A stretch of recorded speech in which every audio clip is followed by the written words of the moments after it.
यो मिठो बाँसुरीको धुन बजाउने मान्छे हुन् गोगन सिंह पुन मगर र पछाडिको दृश्य हो पर्यटकीय दृष्टिकोणले प्रचुर सम्भावना बोकेको डडेलधुराको भित्री मधेस आलिताल गाउँपालिका 3 मा रहेको आलिताल।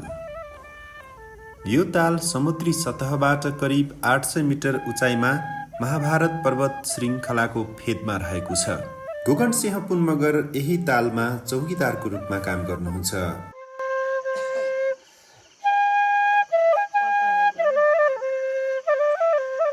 उहाँसँग बाँसुरी बजाउने कला मात्र होइन, पातबाट मिठो धुन निकाल्न सक्ने अद्भुत कला पनि छ।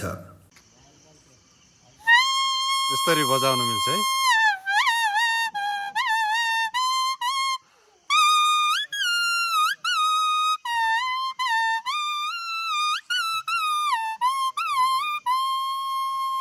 ठट्यौली पारामा मिठा मिठा कुरा गर्ने पुन मगरले आलितालमा घुम्न आउने पर्यटकहरूलाई आफ्नो कला प्रतिभा देखाएर भरपुर रमाइलो गराउनुहुन्छ।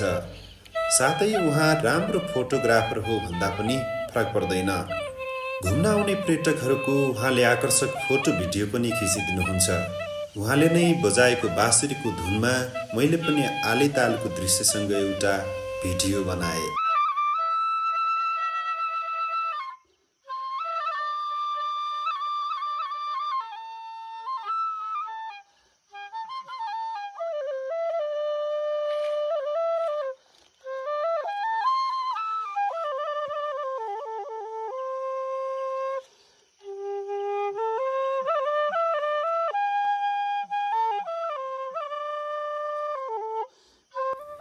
अन्तिममा उहाँसँग मैले छोटो कुराकानी पनि गरेको छु। सुनौ उहाँसँग गरिएको यो छोटो कुराकानी। हजुरको शुभ नाम? मेरो नाम गोगन सिंह पुन मगर। हजुर। गाउँ चाहिँ मेरो चनला। हजुर। Alital ward number 3। म यहाँको चाहिँ पाले। कति वर्ष भयो हजुरलाई आलितालमा? 8 वर्ष। 8 वर्ष भइसक्यो है। हजुर। एकदम रमाइलो हुनुहुँदो रहेछ। कहिले सिक्नु भएको यो मुरली बजाउन? त्यो त गाई गोरु गोठला चाहिँ त्यहाँ जाने बेलामा चाहिँ यसो सिकाएको हो। पहिलादेखि नै बच्चैदेखि यस्तै बजाउनु हुन्थ्यो कि पछि यहाँ तालमा बस्दै गर्दा? नै पहिल्यैदेखि चाहिँ मैले बजाउँथेँ। यो पातहरू भयो, यिनीहरू चाहिँ मुरली बजाउने, अनि पछि चाहिँ आएर दर्शकहरूले चाहिँ खुसीमा आउने। अब चाहिँ मैले के सोचेको छु भने यहाँ चाहिँ मादल पनि राख्ने। हजुर हजुर। हार्मोनियम पनि राख्ने। अनि चाहिँ मौथिन हार्मोनियम पनि चाहिँ मुखले बजाउने, त्यो पनि बजाउँछु एकदम होइन। अनि मादल बजाउँछु। हजुर। विगतमा नि अब 8 वर्ष त यही तालमा तपाईँ पाले भएर काम गरिराख्नु भएको छ। मजाले मुरलीसँग यही तालमा रमाइराख्नु भएको छ। आएका पाहुनाहरूलाई होइन, पर्यटकहरूलाई रमाइराख्नु भएको छ। तर योभन्दा अगाडि के गर्नुहुन्थ्यो हजुरले? हजुरको विगत जान्न चाहे थोरै। मैले सर पहिले चाहिँ योभन्दा अगाडि त हजुरको म खेती किसानी गर्ने हो। त्योभन्दा पछि मेरो परिचय भन्नुहुन्छ भने म द्वन्द्वकालदेखि यतातिर चाहिँ ऊ भइसकेपछि म जनमुक्ति सेनाको म कार्यरत भएको मान्छे हो। हजुर होइन। हजुर। जनमुक्ति सेनाको चाहिँ प्लाटुन कमान्डर पनि हो होइन। अनि पछि म चाहिँ पाल्पा तिनगेडे त्यो धरमपानी तौला यिनीमा चाहिँ हामी चाहिँ लडेर अहिले चाहिँ म यहाँ छु। अनि चाहिँ यहाँ सबै साथीहरू भेटिन्छन्। हजुर पनि भेटिनु भयो। यो भिडियो हेरेर चाहिँ मेरो चाहिँ साथीहरू, मेरो नाम कमरेड जीवन चक्र भनेर चाहिँ सबले चिन्छ। कमरेड जीवन चक्र। हजुर। जनवादी नाम यो है। हजुर, जनवादी नाम। अनि चाहिँ मेरो नाम रेल नाम भने गोगन सिंह पुन मगर। अनि चाहिँ मलाई चाहिँ पाल्पा तानसेनदेखि लिएर सब मान्छेले चिन्छ हजुर मलाई। हजुर देख्दैमा पनि लडाकु जस्तै हुनुहुँदो रहेछ है। हजुरको पारिवारिक छोराछोरीहरू? मेरो चाहिँ छोराछोरी 2टा छोरा 3टा छोरी। अनि चाहिँ एउटा चाहिँ छोरो काठमाडौँ नाइटमा हिँड्छ। अनि बुहारी चाहिँ विदेशमा छ। अनि पछि चाहिँ हजुरको अनि कान्छो छोरो एसी दिएर चाहिँ अहिले यहाँ परिचय दिएर चाहिँ बसेको छ। माइली छोरी चाहिँ बल्लगडा छ। जेठी छोरी कान्तिपुर छ। हजुर। अब घरमा चाहिँ 2 बुढाबुढी मात्रै सबै यता एउटाले उखान भन्छ नि सर, ठेकेदार कलकत्ता लेबर बेपत्ता जस्तै भयो। ठेकेदार कलकत्ता लेबर बेपत्ता हो। त्यस्तै चाहिँ हामी चाहिँ 2 बुढाबुढी मात्रै बसेका छौँ। हजुरले पनि चाहिँ छोराछोरी जन्माउनु भयो भने मेरै जस्तो हालत हुन्छ हजुर। हुन्छ है। फेरि कुन डाँडामा गएर बाँसुरी बजाउनु पर्ने होइन?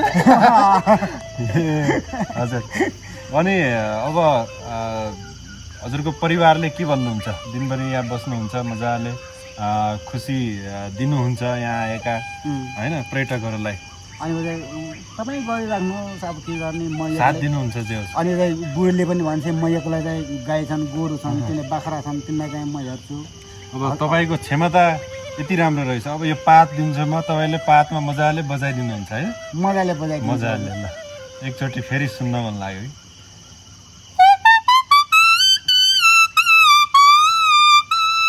मेरे मेरे आँखा लट्ठै पार्यो तिम्रो उजाला मार्यो मायाले। मेरे मेरे आँखा मेरे मेरे आँखा ला ला ला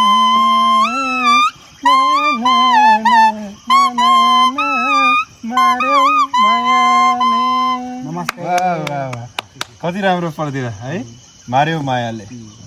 हजुरले विभिन्न लोकदोहोरी गीतहरू पनि गाउनुहुन्छ मुरलीबाट पनि है अनि देउडा गीत पनि गाउँछु। देउडा गीत एउटा देउडा गीत अब मुरलीबाट।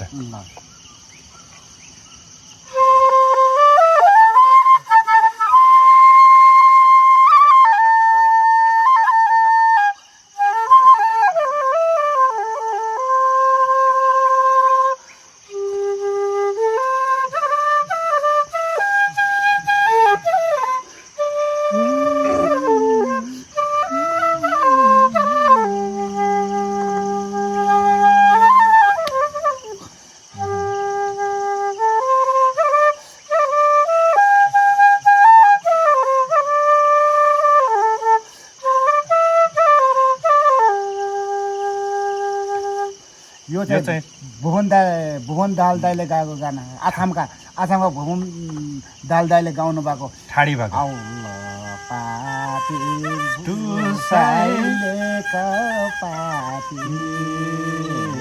झुबु झुपारी पाती दुसाइ यो मेरा दिना त्यो गाना हजुर यो भुवन दाइले गाएको गाना हो। म चाहिँ फेरि भुवन दाल दाइले चाहिँ यहाँ चाहिँ यो फेरि देउडा गायक भनेर उहाँलाई चाहिँ पटक पटक मैले यो सन्देशबाट उहाँलाई चाहिँ एकचोटि यहाँ चाहिँ बोलाउन म चाहिँ चाहन्छु होइन। यो खबर उहाँसम्म पनि पुगोस्, यो खबर चाहिँ उहाँसँग पुगोस्, यो भिडियो यहाँ हेरिदिनु होला हजुर हजुर भनेर चाहिँ म भुवन दाल दाइलाई चाहिँ म सम्झिन चाहन्छु। अनि उहाँको चाहिँ यो गाना साह्रै मनपर्छ मलाई। हजुर एउटा अरू कुनै देउडा अनि पछि चाहिँ हाम्रो चाहिँ बाउ बाजेले के सर डङ डङ भैँसी चाहिँ चराएको त्यो बेला चाहिँ मन्डीले चाहिँ घोगी ओरेर मन्डी भन्थे पहिले कालो चाहिँ उनको त्यो ओरेर डुङ्गा ठुलो लागेको त्यो ठाउँमा चाहिँ हजुरको त्यो चाहिँ बजाउने मुरली बजाउँछ है। ए हुन्छ हुन्छ गोठालो जाँदाखेरिको ओके।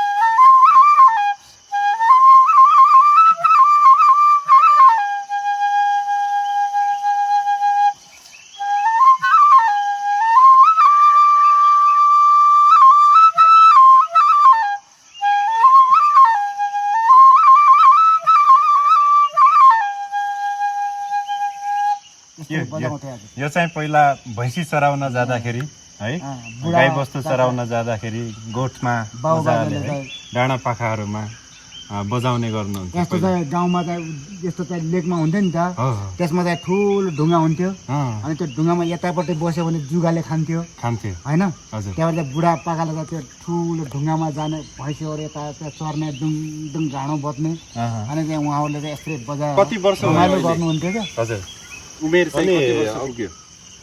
उमेर त सर अब मेरो त अब कमै भनौँ कति वर्ष? 15-16 वर्ष।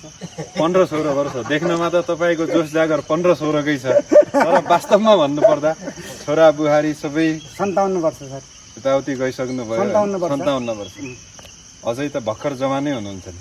तब त मैले भनेको 16 वर्ष भनेको। ल हस् धन्यवाद, खुसी लाग्यो।